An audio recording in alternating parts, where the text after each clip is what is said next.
몽테크리스토 백작 알렉산드르 듀마. 구독과 좋아요, 알림 설정은 하니슬립 책 낭독에 큰 힘이 됩니다. 단테스는 이 조그만 분규를 거의 즐기는 기분이 되었고 상처를 입고도 기쁘기조차 했다.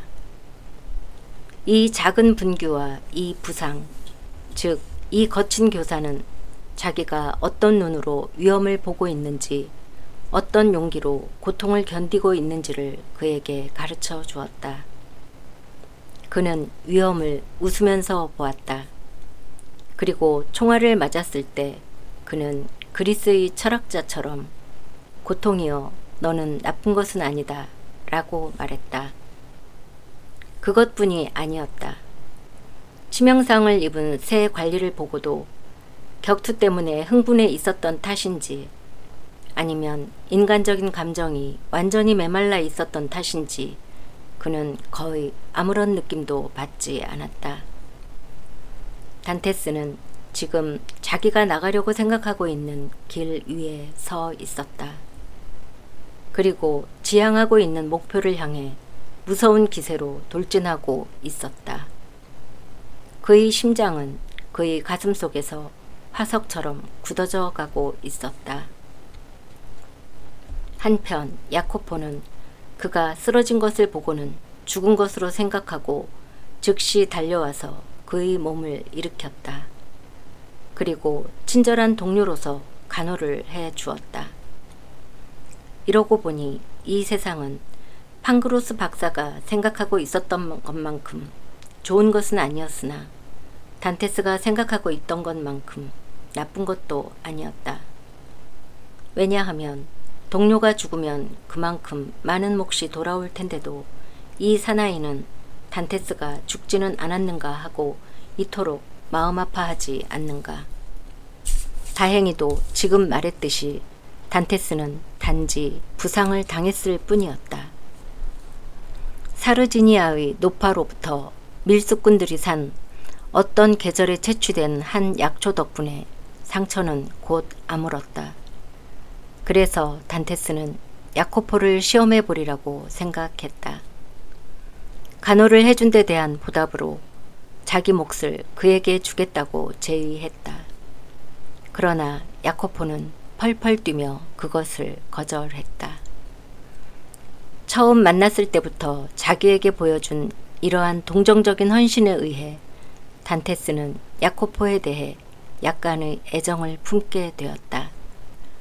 그러나 야코포는 그 이상의 것은 절대로 바라지 않았다. 그는 본능적으로 단테스가 지금의 신분보다도 훨씬 더 뛰어난 인간이라는 것을 헤아리고 있었다. 단테스 자신은 그러한 것을 다른 동료들에게는 잘 숨기고 있었는데 말이다. 그리고 이 고지식한 야코포는 단테스가 보여준 아주 조그만 친절에도 충분히 만족하고 있었다. 그래서 오랜 항해에서 배가 순풍에 돛을 달고 푸른 바다 위를 미끄러져 나가 키잡이밖에 필요가 없을 때는 단테스는 해도를 손에 들고 일찍이 저 파리아 신부가 자기에게 가르쳐 준 것처럼 이번에는 자기가 야코포를 상대로 교사가 되어 주었다. 그는 해안의 지세를 말해주고 자석의 변화를 설명하고 우리의 머리 위에 펼쳐진 커다란 책, 사람들이 하늘이라고 부르고 하느님이 그 푸른 빛깔 위에 다이아몬드의 글자로 쓰신 큰 책을 읽는 법을 가르쳤다. 야코포가 나처럼 보잘것없는 선원이 그런 것을 알아서 무슨 소용이 있지? 하고 물으면 에드몽은 대답했다. 그건 아무도 몰라. 자네도 언젠가는 선장이 될지 모르는 거야. 자네와 같은 나라에서 태어난 보나파르트는 황제가 되지 않았느냔 말이야. 깜빡 잊고 있었지만 야코포는 코르시카 태생의 사나이였다. 이런 식으로 잇따라 항해를 계속하는 동안에 2개월 반이 지났다. 단테스는 전에는 대담한 선원이었지만 지금은 숙련된 연한 항해자가 되어 있었다. 그는 연안의 모든 밀수꾼들과 낯익은 사이가 되어 있었다. 그리고 이들 반쯤 해적이나 다름없는 무리가 서로의 연락에 사용되고 있는 비밀 암호도 모두 외고 있었다. 그는 몇 차례나 몽테크리스토 섬 앞을 왕래했다. 그러나 단 한 번도 그곳에 상륙할 기회는 찾을 수가 없었다. 그래서 그는 결심했다. 쥐느 아메리오 선장과의 계약이 끝나는 대로 자기 돈으로 한 척의 작은 배를 세내어 어떻게든 구실을 만들어 몽테크리스토 섬으로 가리라고 생각했다. 섬에 상륙하면 완전히 자유롭게 수색을 할 수 있을 것이다. 아니, 완전히 자유롭게라고는 할 수 없을지도 모른다. 왜냐하면 배를 저어서 그를 섬에까지 데려다주는 무리들에 의해 염탐당할지도 모르는 일이므로. 그러나 이 세상에서는 위험을 무릅쓰지 않고서는 아무 일도 할 수가 없다. 감옥 생활은 그를 신중한 인간으로 만들어 놓고 있었다. 가능하다면 위험을 무릅쓰지 않고 일을 끝내고 싶었다. 그러나 여러 가지로 생각을 해보았으나 허사였다. 아무리 상상력이 풍부한 그로서도 저 소망의 섬으로 가기 위해서는 누구에겐가 배를 저어달라고 하는 것 외에 다른 방법이 떠오르지 않았다. 단테스가 이래저래 망설이고 있을 때 그를 완전히 신용하여 자기의 부하로 계속 붙들어두기를 원하고 있던 선장이 어느 날 밤 그의 팔을 붙들고 올료 거리의 술집으로 데리고 갔다. 이곳은 리보르노의 밀수꾼 중에서도 유력자들이 언제나 모이는 장소였다. 여기에서는 언제나 연안 작업의 거래가 이루어지고 있었다. 단테스는 지금까지도 두세 번 이 바다의 거래소에 와본 일이 있었다. 그리고 주위가 무려 8,000킬로에 이르는 연안 지방에서 모인 대담한 해적들을 보며 모였는가 하면 뿔뿔이 흩어지는 이 무리들을 자기의 뜻대로 움직일 수 있는 인물이 나타난다면 얼마나 큰 세력을 마음대로 누릴 수 있을까 하는 생각을 하곤 했었다. 이번에는 하나의 큰 작업에 대한 얘기였다. 터키 융단이나 동양의 직물, 그리고 캐시미어 등을 가득 실은 배가 있는데 어디든 무역을 할 수 있는 중립지대를 물색하여 그 물건들을 프랑스의 해안으로 실어 보내자는 계획이었다. 이것이 성공했을 경우의 배당은 엄청나게 컸다. 한 사람 앞에 50 내지 60 피에스타에 달했다. 쥐느 아메리호의 선장은 물건을 양육할 장소로서 몽테크리스토 섬을 제의했다. 이 섬은 완전한 무인도로서 군대도 없고 새 관리도 없으며 메르크리우스 신에 의해 사교도가 말하는 올림푸스 시대로부터 바다의 한가운데에 놓여있는 것 같은 섬이었다. 메르크리우스 신은 상인과 도둑의 신으로서 이 두 계급은 오늘에는 별로 뚜렷하지는 않더라도 어떻든 별개의 것으로 되어 있으나 옛날에는 같은 범주에 속해 있었던 모양이다. 단테스는 몽테크리스토 섬이라는 이름을 듣고 너무 기뻐서 자기도 모르게 부르르 몸을 떨었다. 그는 자기의 감동을 감추기 위해 슬며시 일어나 담배 연기가 자욱한 술집 안을 한 바퀴 돌았다. 그곳에서는 그가 알고 있는 나라의 모든 방언이 프랑크어와 뒤섞여 있었다. 그가 아직도 의논을 하고 있는 두 사람 곁으로 돌아오자 몽테크리스토 섬에 기항한다는 것과 내일 밤 당장 그 일을 위해서 떠난다는 것이 이미 결정되어 있었다. 단테스는 의견을 말해달라는 요구를 받게 되자 이 섬은 모든 점으로 보아서 안전하다는 것, 그리고 큰 일을 성공시키기 위해서는 신속하게 일을 추진해야 할 것이라고 진언했다. 이렇게 해서 정해진 프로그램은 그대로 결정되어 변경되지 않았다. 다음 날 밤에는 이미 출범할 채비를 끝냈고 바다가 조용하고 순풍만 불어준다면 다음 날 밤에는 그 무인도에 도착할 수 있게 되어 있었다. 드디어 단테스는 오랫동안 가혹한 운명에 시달려온 자에게 때로 부여되는 뜻하지 않았던 행운 덕분에 간단하고 자연스러운 방법으로 그 목적을 이룰 수 있게 되어 누구의 의심도 받지 않고 목적하는 섬에 상륙할 수가 있게 되었다. 그토록 기다리고 기다리던 출발까지 이제는 하룻밤밖에 남지 않았다. 단테스는 지금까지 몹시 열에 들뜬 밤을 몇 번이나 지낸 일이 있지만 이날 밤도 그랬다. 밤새 지금까지의 모든 행운과 불운이 차례로 그의 마음에 떠올랐다. 눈을 감으면 불꽃 같은 문자로 벽면 가득히 씌어진 추기경 스파다의 편지가 보였다. 한순간 깜빡 잠이 들면 도통 터무니없는 꿈이 그의 머릿속에서 소용돌이 쳤다. 그는 에메랄드의 바닥돌, 루비의 벽, 다이아몬드의 종류석 모양의 동굴 속으로 내려갔다. 진주가 마치 지하수 스며 나오듯이 한 방울 한 방울 떨어져 내리고 있었다. 에드몽은 황홀해져서 저도 모르게 주머니에 보석을 쓸어 담았다. 그러나 밝은 곳으로 나와 보았더니 이 보석들은 평범한 돌로 바뀌어 있었다. 그래서 그는 몽롱하게 보았을 뿐인 그 동굴로 다시 한번 가려고 했다. 그러나 길은 아무리 걸어가도 꼬불꼬불 돌아들기만 하고 입구는 이미 보이지 않았다. 그는 지칠 대로 지친 기억 속에서 일찍이 아라비아의 어부를 위해서 알리바바의 기막힌 동굴을 열어준 그 불가사의한 마법의 말 열려라 참깨를 찾아내려고 했지만 아무리 애써도 생각이 나지 않았다. 모든 노력은 허사로 돌아갔다.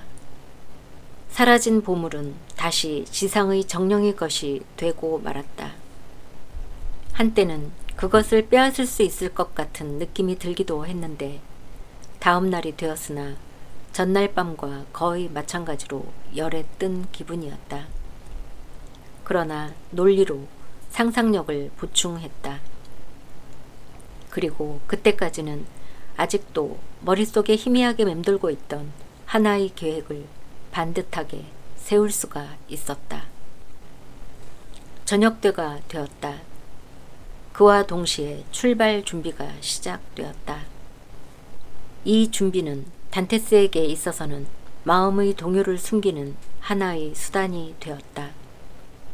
그는 어느새 자신이 마치 선장이기라도 하듯이 동료들에게 명령을 내리게 되어 있었다. 그의 명령은 언제나 명쾌하고 정확했고 게다가 실행하기가 쉬웠으므로 동료들은 그의 말에 잘 따랐을 뿐만 아니라 기꺼이 복종했다. 늙은 선장은 그가 하는 대로 내버려 두었다. 선장 역시 단테스가 다른 선원들보다도 그리고 자기 자신보다도 뛰어난 인간이라는 것을 인정하고 있었다. 그는 당연히 이 청년에게 자기의 뒤를 물려주었으면 하고 생각하고 있었다. 그리고 번듯하게 짝을 지어서 그를 자기 밑에 묶어둘 수 있는 딸이 없음을 유감으로 생각하고 있었다. 저녁 7시에 모든 준비가 갖추어졌다. 7시 10분, 꼭 등대에 불이 켜지는 시간에 배는 등대 밑을 돌았다. 바다는 조용했다. 상쾌한 동남풍을 받으면서 배는 검푸른 하늘 밑을 항진해 나갔다. 그 검푸른 하늘에도 쉬는 별이라는 등대를 하나하나 켜 나갔다. 그리고 그 하나하나는 각기 하나의 세계를 형성하고 있었다. 단테스는 동료들을 향해 이제는 잠자리에 들어도 괜찮다. 키는 자기가 맡겠다고 말했다. 마르타인이 이렇게 말하면 그것으로 일은 끝난 것이다. 그들은 마음 놓고 잠자리에 들었다. 단테스에게는 이따금 이런 일이 있었다. 즉, 고독 속에서 세상에 던져졌기 때문에 때때로 못 견디게 고독해지고 싶은 것이다.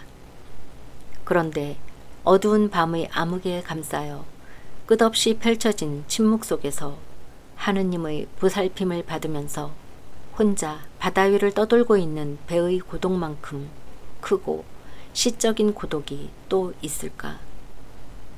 이제 고독은 그의 사색으로 채워지고 밤은 그의 환상으로 밝혀지고 침묵은 그의 희망으로 활기를 부여받고 있었다.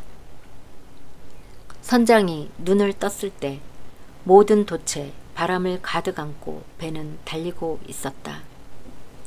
아무리 작은 돛도 바람을 머금고 팽팽하니 부풀어 있었다.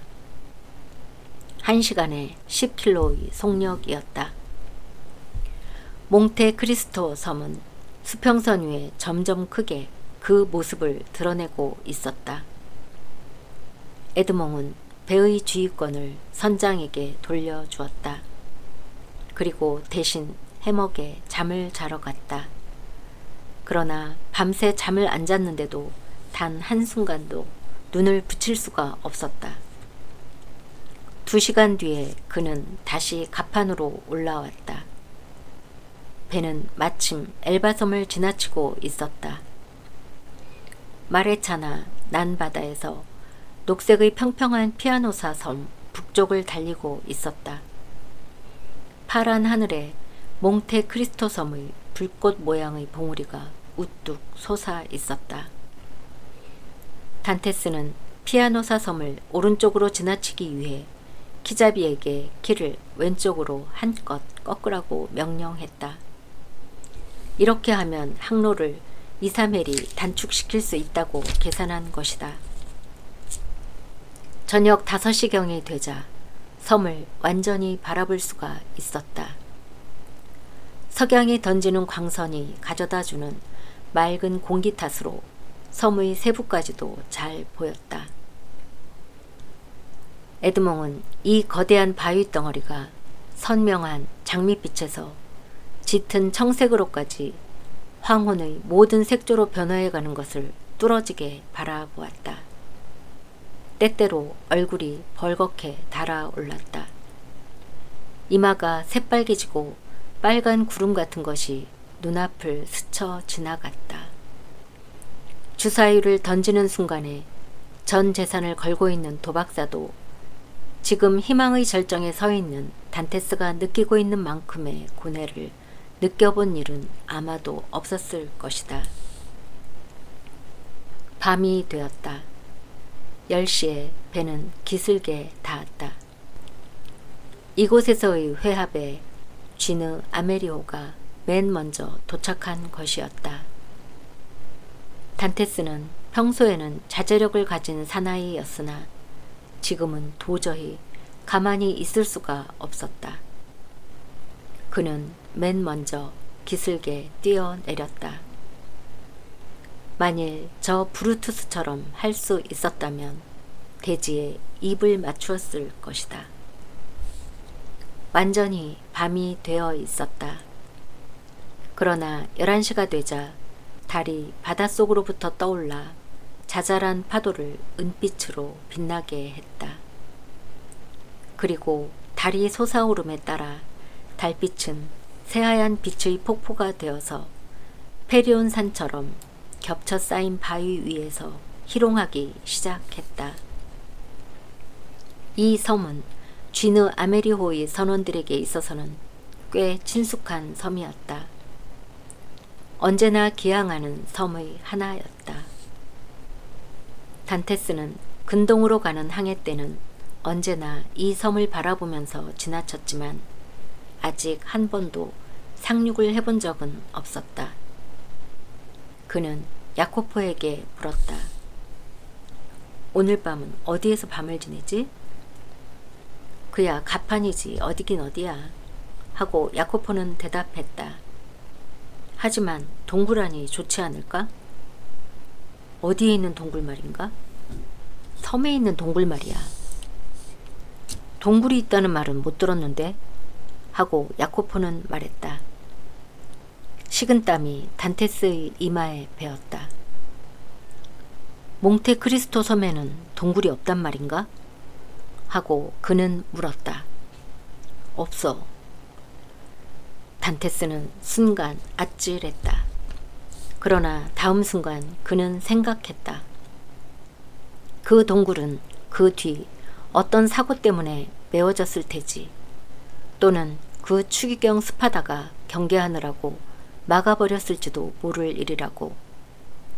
이렇게 된 이상 그 보이지 않게 된 입구를 발견하는 것이 제일 기묘한 일이다. 그러나 밤에 그것을 찾는다는 것은 무리한 얘기였다. 그래서 그것을 찾는 일은 다음 날에 하기로 했다. 그런데 이때 해상 2킬로 지점에서 신호가 올랐다. 그에 대해 쥐느 아메리호에서도 똑같은 신호로 대답했다. 이것은 일을 시작할 때가 왔음을 말해주는 것이었다. 뒤에 온 배는 와도 괜찮다는 신호에 마음을 놓고 곧 유령 같은 하얀 모습을 소리도 없이 나타내어 기슭에서 200m도 떨어지지 않은 곳에 닻을 내렸다. 곧 운반이 시작되었다. 단테스는 일을 하면서 이런 생각을 하고 있었다. 지금 자기의 귀가 마음에 희미하게 중얼거리고 있는 끊임없는 생각을 조금이라도 입 밖에 낸다면 그야말로 모두들 그 한마디에 환성을 지르며 기뻐할 것이 틀림없으리라고. 그는 그 큰 비밀을 결코 누설하지는 않았으나 자기가 여기저기 뛰어다니거나 끈덕지게 묻거나 세밀하게 관찰하거나 노상 무언가를 걱정하고 있는 것을 그들에게 보여줌으로써 어쩌면 이미 본심을 드러내어 의심을 받고 있는 것은 아닐까 하는 두려움을 느끼고 있었다. 다행한 것은 적어도 이런 경우에는 고통스러웠던 과거가 그의 얼굴 위에 지울 수 없는 슬픔의 흔적을 남기고 있어서 그 어두운 그림자 밑에 힐끗 떠오른 기쁨의 빛을 아주 순간적인 것으로 만들어 주었다. 그래서 아무도 의심하는 사람은 없었다. 그 다음 날 단테스가 소총과 탄환 그리고 화약을 가지고 바위에서 바위로 뛰어다니는 야생의 염소를 사냥하러 가고 싶다고 말했을 때 동료들은 그것을 단테스가 사냥을 좋아하기 때문이거나 혼자가 되고 싶기 때문일 것이라고 생각해 주었다. 따라가고 싶다고 말한 것은 야코포 이외에는 없었다. 단테스는 그것을 거절할 수 없었다. 거절하면 의심을 받을 우려가 있었기 때문이다. 그러나 1킬로도 가기 전에 한 마리의 새끼 염소를 사살한 것을 기화로 야코포를 시켜 그것을 동료들에게 가지고 가게 했다. 그리고 그것이 맛있게 구워지면 총을 한 방 쏘아서 자기에게 신호를 보내달라고 부탁했다. 이 불고기에다 말린 과일 약간과 몽테푸르티아노의 포도주 한 병만 있으면 식단은 완전한 것이 되는 셈이다. 단테스는 이따금 뒤를 돌아보면서 계속 걸었다. 한 개의 바위 꼭대기에 도달한 그의 눈에 아득히 먼 아래쪽에서 야코포를 만난 동료들이 에드몽의 멋진 솜씨 덕분에 훌륭한 요리가 추가된 점심 준비를 이미 열심히 시작하고 있는 것이 보였다. 에드몽은 잠시 남달리 뛰어난 인간의 저 부드럽고 구슬픈 미소를 띠면서 그들을 물끄러미 바라보고 있었다. 2시간이 지나면 하고 그는 말했다. 그들은 50피에스타의 재산을 가지고 떠난다. 그리고 다시 50피에스타를 손에 넣기 위해 목숨을 건 작업을 한다. 그리고는 600리브르의 재산을 가지고 돌아가서 어딘가의 거리에서 군주가 된 것처럼 뽐내기도 하고 관리처럼 의시되면서 그 재산을 모두 탕진하고 말 것이다.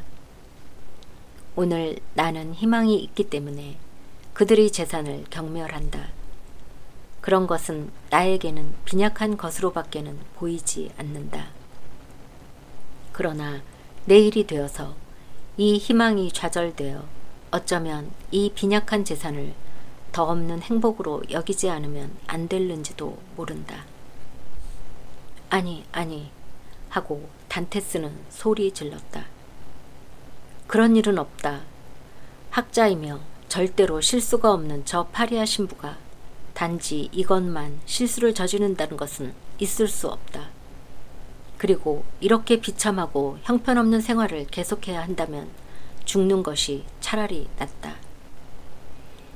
이렇게 단테스는 3개월 전까지는 단지 자유만을 원하고 있었지만 이제는 그 자유만으로는 만족하지 못하고 재물을 갈망하고 있었다. 그것은 단테스의 죄는 아니었다. 오히려 죄는 신에게 있는 것이다. 신은 인간의 힘에 한계를 지으면서 동시에 인간에게 무한한 욕망을 지니게 한 것이다. 단테스는 암벽과 암벽 사이의 길이라고도 할 수 없는 길, 경류에 의해 베어지고 어쩌면 사람의 발에 밟힌 적도 없을 것 같은 작은 길을 더듬으면서 아마도 동굴이 있었던 것이 틀림없다고 생각되는 것으로 전진해 갔다.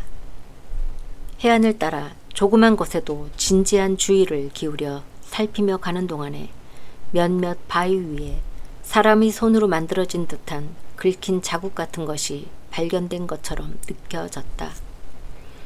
정신적인 것 위에는 망각의 옷을 입히고 물질적인 것 위에는 이끼의 옷을 입히는 시간도 규칙적으로 만들어진 이러한 표지, 아마도 무언가 흔적을 남기려고 한 이러한 표지는 고스란히 그대로 남겨둔 것 같았다.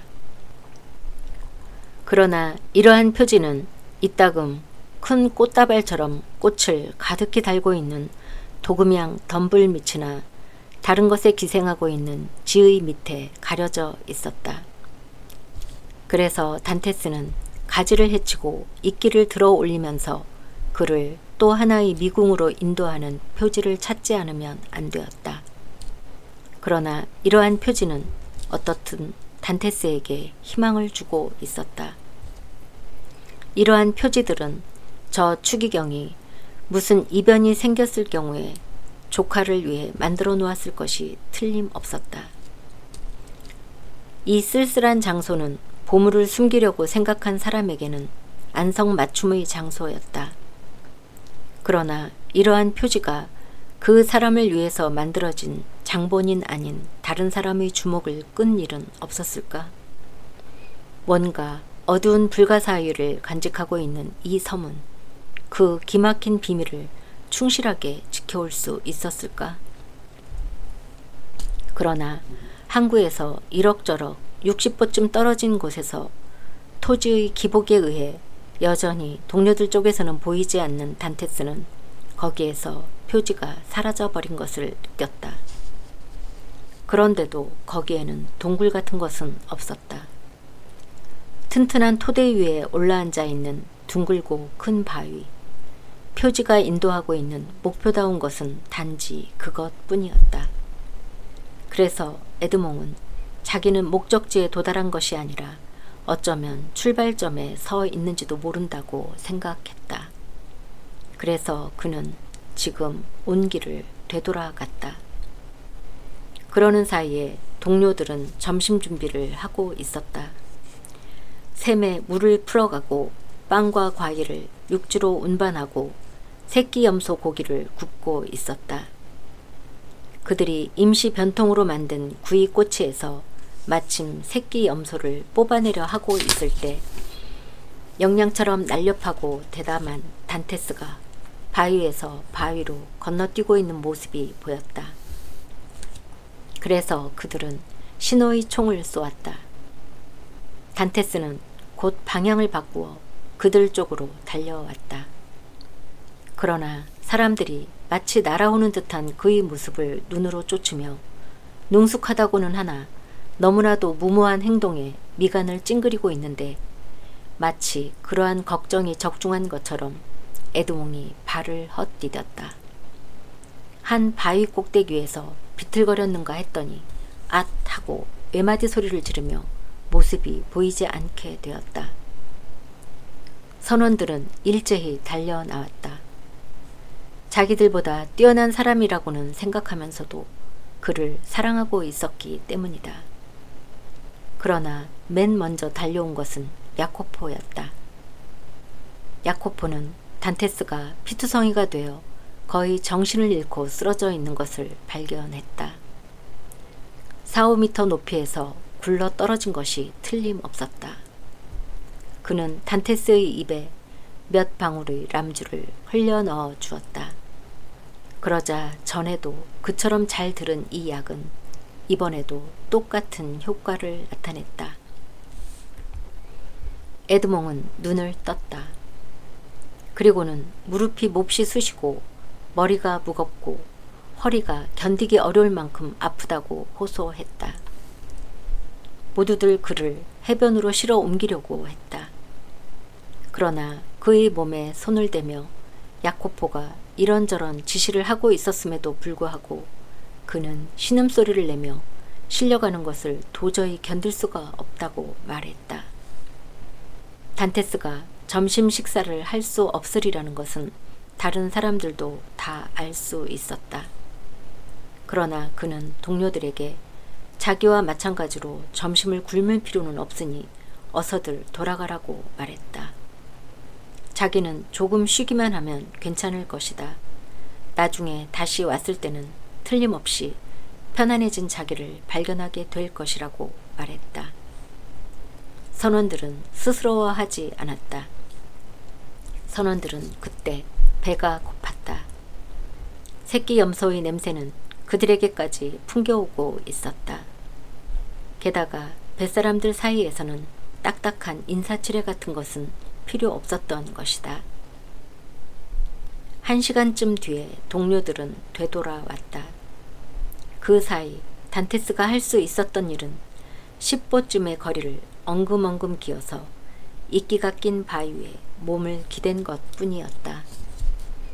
그러나 단테스의 상처는 가라앉기는커녕 그 아픔이 더해진 것 같았다. 선장은 아침 동안에 이곳을 출발하여 피에몽테와 프랑스와의 국경, 니스와 프레주스의 중간에 짐을 부리지 않으면 안 되었으므로 단테스에게 어떻게든 일어나도록 노력해보라고 부탁했다.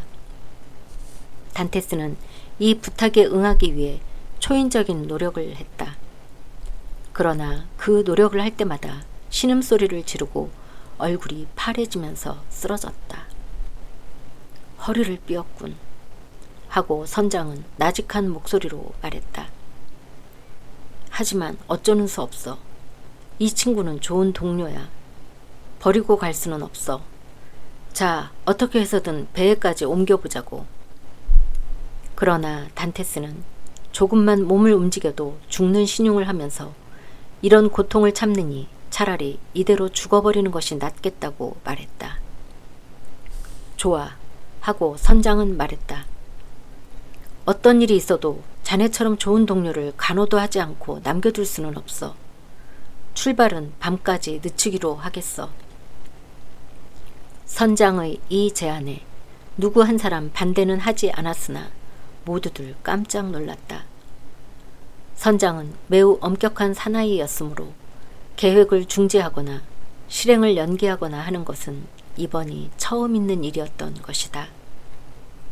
그래서 단테스는 자기 때문에 지금까지 배에서 지켜져온 규칙이 깨지는 것은 차마 견딜 수 없는 일이라고 말했다. 아닙니다. 하고 그는 선장에게 말했다. 제가 실수한 겁니다. 실수를 한 데 대한 보상은 제가 해야만 합니다. 비스킷 조금하고 총 한 자루, 화약, 그리고 탄환을 조금 남겨주시지 않겠습니까? 새끼 염소를 죽이거나 제 신변을 지키기 위해서 필요합니다. 그리고 곡괭이를 한 개 부탁합니다. 저를 데리러 오는 것이 너무 늦을 때는 집 같은 것을 지으렵니다. 하지만 굶어 죽을지도 모르는데? 하고 선장이 말했다. 차라리 그러는 편이 낫습니다. 하고 에드몽은 대답했다. 조금만 몸을 움직여도 이렇게 아플 정도라면 말입니다. 선장은 배를 돌아보았다. 배는 조그만 항구 안에서 출범 준비를 하면서 흔들거리고 있었다. 채비만 끝나면 언제든지 바다로 나갈 수 있는 상태였다. 대체 우리는 어떻게 하면 좋겠나? 하고 선장은 말했다. 이런 식으로 자네를 팽개쳐 두고 갈 수도 없고 그렇다고 이대로 여기에 있을 수도 없고 아무쪼록 가주세요. 가주세요. 하고 단테스는 소리 질렀다. 적어도 일주일 동안은 오지 못할 걸세. 하고 선장은 말했다. 게다가 자네를 마중하러 오려면 우리의 예정된 항로를 변경하지 않으면 안 될 테고 말이야. 그럼 이렇게 하면 어떨까요? 하고 단테스가 말했다. 만일 오늘부터 2, 3일 안에 이 해역으로 오게 되어 있는 어선이나 배를 만나게 되면 제 부탁을 해주시지 않겠습니까? 리보르노까지 데려다 준다면 25 피에스타를 지불하겠어요. 만일 그런 배를 만나지 못하면 저를 데리러 와주세요. 선장은 고개를 가로저었다. 저 선장님, 모든 것이 원만하게 해결될 방법이 있습니다. 하고 야코포가 말했다. 선장님은 출발하십시오. 제가 뒤에 남아서 환자를 간호할 테니까요. 그럼 나하고 남아서 자기 몫을 단념하겠다는 건가? 하고 단테스가 말했다. 물론이지. 하고 야코포는 말했다. 조금도 후회하지 않겠네. 아, 야코포, 자네는 정말 좋은 친구로군. 하고 에드몽은 말했다. 하느님이 틀림없이 자네의 그 친절에 보답해 주실 걸세. 하지만 나에게는 아무도 필요 없어. 정말 고마워. 하루나 이틀 쉬면 몸은 다시 회복될 테지. 그리고 근처 바위 틈에서 타박상에 잘 듣는 약초가 발견될 테고. 단테스의 입술 위에 야릇한 미소가 잠깐 떠올랐다. 그는 진심으로 야코포의 손을 꼭 잡아주었다. 그러나 뒤에 남으리라. 혼자서 남으리라는 결심은 끝내 굽히지 않았다. 밀수꾼들은 단테스가 원하는 대로 하게 하고 몇 번이나 뒤를 돌아보면서 멀어져 갔다. 그리고 돌아볼 때마다 진심에서 우러나는 온갖 작별의 신호를 보냈다. 거기에 대해 단테스는 다만 손을 흔들어 대답했다. 마치 몸의 다른 부분은 조금도 움직일 수 없다는 듯이. 그리고는 그들의 모습이 보이지 않게 되자 이상한 일이군 하고 단테스는 웃으면서 중얼거렸다. 우정의 표시라든가 희생적인 행위는 오히려 저런 사람들 속에 있으니 말이야. 그래서 그는 지금까지 그의 눈에서 바다를 가로막고 있던 한 개의 바위 꼭대기까지 조심조심 몸을 끌고 갔다. 그리고 거기에서 준비를 끝낸 돛배가 닻을 올리고 막 하늘로 날아오르려는 갈매기처럼 아름다운 모습을 천천히 움직이고 있는 것을 보고 있었다. 1시간쯤 지나자 배는 완전히 보이지 않게 되었다. 적어도 그가 있는 곳에서는 그것을 볼 수 없었다. 그러자 단테스는 황량한 바위산에 돋아있는 도금양이나 유향수 사이를 뛰어다니는 새끼 염소보다도 나긋나긋하게 가벼운 몸짓으로 일어났다. 그리고 한쪽 손에 총, 다른 한쪽 손에 곡괭이를 들고 바위 위에서 발견한 표지가 끝나고 있는 그 바위 쪽으로 달려갔다. 자, 이제야말로 하고 그는 파리아 신부로부터 들은 아라비아의 어부 이야기를 생각하면서 소리 질렀다. 자, 열려라, 참깨. 태양은 그날 하루 은행의 거의 3분의 1 지점에 와 있었다. 그리고 5월의 격렬하고 뜨거운 광선은 주변의 바위를 내리쬐어서 바위 자신도 더위를 느끼고 있는 것 같았다. 히드의 덤불에 숨어있는 수천 마리의 매미는 단조롭고 끊임없는 울음소리를 내고 있었다. 도금양과 올리브 잎은 바람에 흔들리며 거의 금속적인 소리를 내고 있었다. 단테스가 뜨거운 화강암 위를 한 발자국씩 내디딜 때마다 에메랄드 같은 도마뱀이 도망을 쳤다. 아득히 먼 경사면에서 야생의 염소가 뛰놀고 있는 것이 보였다. 이들 염소는 때로 사냥꾼들을 이 근처까지 끌어들였다. 한마디로 말하면 이 섬에도 살고 있는 것, 살아있는 것이 있었다. 그럼에도 불구하고 단테스는 신이 굽어보는 가운데 오직 자기 한 사람만이 살아있는 것 같은 느낌이었다. 그는 어째서인지 두려움 비슷한 느낌을 받았다. 그것은 사막 가운데 있으면서도 자기를 물끄러미 바라보고 있는 눈이 있는 것 같은 기분이 드는 저 백일에 대한 경계심이었다. 이러한 기분은 아주 강했으므로 이제부터 일에 착수하려는 때에 에드몽은 문득 걸음을 멈추고 곡괭이를 내려놓았다. 그리고는 총을 손에 들고 다시 한번 섬의 제일 높은 바위 위로 기어 올라갔다. 그리고 거기에서 주위를 아주 멀리까지 둘러보았다. 그러나 이때 그의 주의를 끈 것은 집까지 똑똑히 바라보이는 저 시적인 코르시카 섬도 아니고 그 너머에 보이는 사람들에게 거의 알려져 있지 않은 사르지니아 섬도 아니었다. 웅대한 추억을 지닌 엘바 섬도 아니었고 또 뱃사람이 훈련을 쌓은 눈이라면 저 아름다운 제노바 항이나 리보르노의 상항 등이 보이는 저 수평선에 펼쳐져 있는 아련한 해안선도 아니었다는 것을 여기에 밝혀두지 않으면 안 된다. 그가 눈여겨 살핀 것은 오늘 아침 날이 셀 무렵에 떠나간 돛배와 지금 막 출범한 돛배의 모습이었다. 최초의 돛배는 보니파초의 해협으로 사라지려는 참이었다.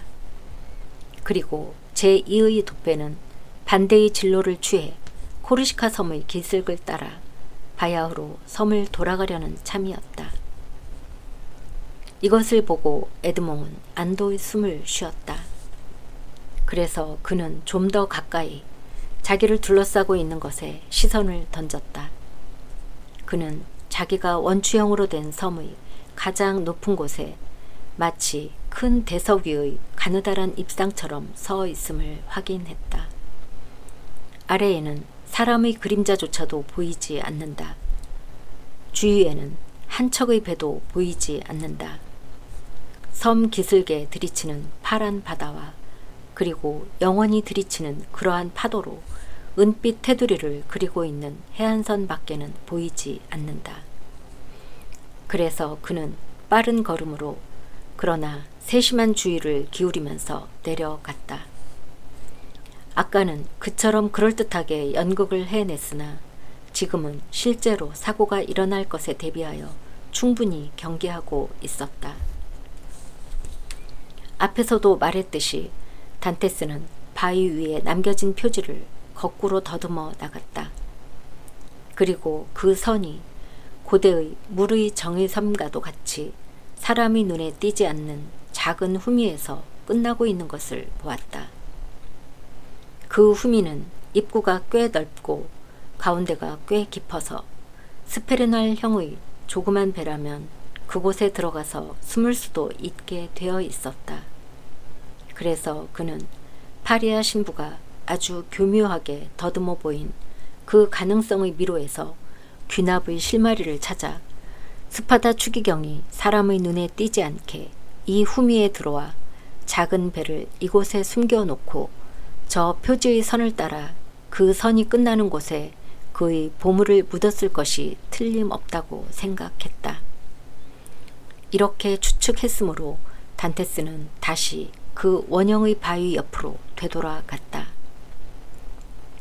다만 한 가지 사실이 에드몽을 불안하게 만들고 그가 역학에 대해서 가지고 있는 모든 생각을 뒤집어 엎었다.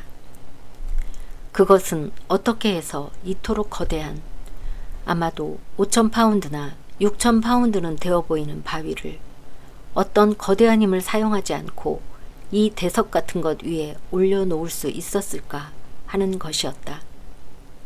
갑자기 한 가지 생각이 떠올랐다. 바위를 끌어올린 것이 아니라 위에서 떨어뜨렸을 것이 틀림없다고 그는 생각했다. 그래서 그는 바위 위로 뛰어 올라가 처음에 그것이 놓여 있음직한 장소를 찾았다.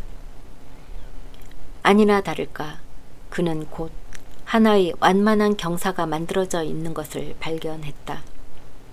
바위는 본래 있던 곳에서 미끄러져 내려 지금의 자리에 놓이게 된 것이었다. 그 쐐기로서 또 하나의 보통의 포석 정도의 큰 돌이 사용되고 있었다.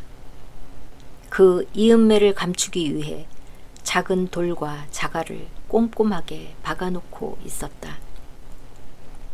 이러한 석공다운 잔 재주는 부식토로 가려졌고 다시 거기에 풀이 돋아나고 이끼가 끼었고 도금향이나 유향수의 씨앗이 떨어져 낡은 바위는 마치 땅에 박혀 있는 것처럼 보였다. 단테스는 조심스럽게 흙을 제거했다. 그러자 그 교묘한 세공의 흔적이 보였다. 아니, 보이는 것 같았다. 그래서 그는 곡괭이로 시간의 힘에 의해 굳어진 이 중간의 벽을 무너뜨리기 시작했다. 10분쯤 후에 벽은 무너졌다. 그리고 팔이 들어갈 정도의 구멍이 뚫렸다. 단테스는 근처에 있는 제일 큰 올리브 나무를 잘라 가지를 치고 그것을 구멍 안에 집어넣어 지렛대 대신 사용했다. 그러나 바위는 너무나도 무겁고 게다가 밑에 있는 바위가 쐐기처럼 단단히 박혀 있어서 설사 헤라클레스의 힘이라 하더라도 사람의 힘으로서는 그것을 움직일 수 있을 것 같지가 않았다. 단테스는 그래서 쐐기 같은 돌을 처치하지 않으면 안 되겠다고 생각했다. 하지만 어떻게 처치한담? 그는 난처한 사람이 곧잘 그렇게 하듯이 주위를 둘러보았다. 그러자 야코포가 놓고 간 화약이 가득 든 염소 뿔이 눈에 들어왔다. 그는 빙그레 웃었다. 좋아, 이 무서운 착상을 실행에 옮겨야지 하고 그는 생각한 것이다. 그는 곡괭이를 사용하여 위의 바위와 아래 바위의 사이를 파고 공병이 팔을 너무 지치지 않게 하기 위해서 곧잘 하듯이 화약의 통로를 만들고 거기에 화약을 재웠다. 그리고는 손수건의 실을 풀어서 거기에 초석을 발라 도화선을 만들었다. 그 도화선에 불을 당기고 단테스는 멀리 도망갔다. 이윽고 폭발했다. 위의 바위는 일순간에 헤아릴 수 없는 엄청난 힘으로 밀어 올려지고 아래 바위는 산산조각이 났다. 단테스가 처음에 만든 조그만 구멍으로는 무수한 벌레가 벌벌 떨면서 기어 나왔다. 그리고 이 신비로운 길의 파수꾼 같은 큰 뱀 한 마리가 푸르스름한 몸을 꿈틀거리면서 기어 나와서는 어디론가 사라졌다. 단테스는 다가갔다. 위의 바위는 지금은 받쳐주는 바위가 없어졌기 때문에 바다 쪽으로 기울어져 있었다. 대담한 탐구자인 그는 바위를 끼고 한 바퀴 돌아 가장 흔들거리고 있는 부분을 골라 그 한 모서리에 지렛대를 쑤셔 놓고 시지프스처럼 전신의 힘을 다하여 바위를 밀었다. 폭발의 힘으로 이미 움직여진 바위는 건들건들 흔들렸다. 단테스는 다시 갑절로 노력을 기울였다. 그것은 신들의 아버지에게 싸움을 걸기 위해 산을 뽑은 그 거인을 연상케 했다. 마침내 바위는 그 힘에 져서 구르기 시작했다. 도중에 몇 번 튕기면서도 계속 굴러내려 끝내는 바다에 삼켜져서 보이지 않게 되었다. 그런 뒤에는 원형의 장소가 나타났다. 그리고 네모난 바닥돌이 중앙에 박혀진 쇠고리가 똑똑히 드러나 보였다. 단테스는 기쁨과 놀라움의 환성을 질렀다. 최초의 시도로 이런 기막힌 결과가 얻어진 일은 일찍이 없었던 일이었다. 그는 계속하려고 했다. 그러나 다리가 부들부들 떨리고 심장이 몹시 뛰고 새빨간 구름이 눈앞에 아른거렸기 때문에 부득이 손을 멈추고 그 자리에 서 있었다. 그러나 이러한 망설임도 아주 잠시뿐이었다. 에드몽은 지뢰를 고리에 넣고 힘껏 들어 올렸다. 그러자 바닥돌은 빠끔히 입을 벌렸고 거기에 층계 같은 가파른 경사가 나타났다. 그리고 그것은 점점 어두워지는 동굴의 암흑 속으로 통하고 있었다. 다른 사람 같았으면 냉큼 뛰어들어 기쁨의 환성을 질렀을 것이다.